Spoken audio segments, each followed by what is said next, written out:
guerrilleros, a toda nuestra gente vamos a representar. Desde la calle vamos a representar por nuestro pueblo, el estado y el país entero. Todos unidos en el movimiento como guerrilleros. Revolución es cambio y entendemos bien. Representamos a nuestra cultura con el rock también. Es nuestra pluma, la herramienta que nos acompaña. Con el micrófono empuñado lo apuntamos como arma. Nuestro contenido dirigidas a toda mi gente. Nuestro objetivo es difundir el rap constantemente, porque en mi país nos engañan fácilmente con mensajes ocultos que llegan a nuestra mente.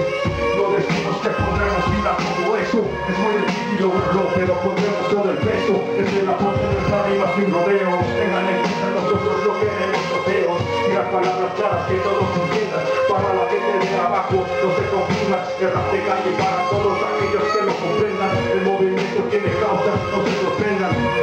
Nuestro mensaje tan duro como la roca, palabras bellas que salen de nuestra boca. Nos atacamos todo aquello que consume, fuertes como el Cristo, porque el rap es lo que nos une. A toda nuestra gente vamos a representar, desde la calle vamos a representar por nuestro pueblo, el estado y el país entero. Todos unidos en el movimiento como guerrilleros. A toda nuestra gente vamos a representar, desde la calle vamos a representar por nuestro pueblo, el estado y el país entero. Todos unidos en el movimiento como guerrilleros.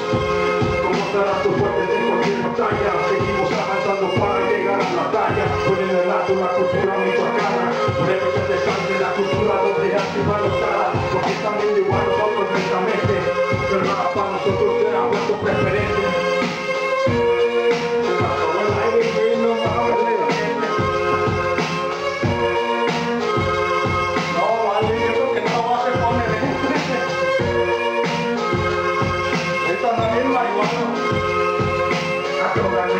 Vamos a representar, desde la calle vamos a representar por nuestro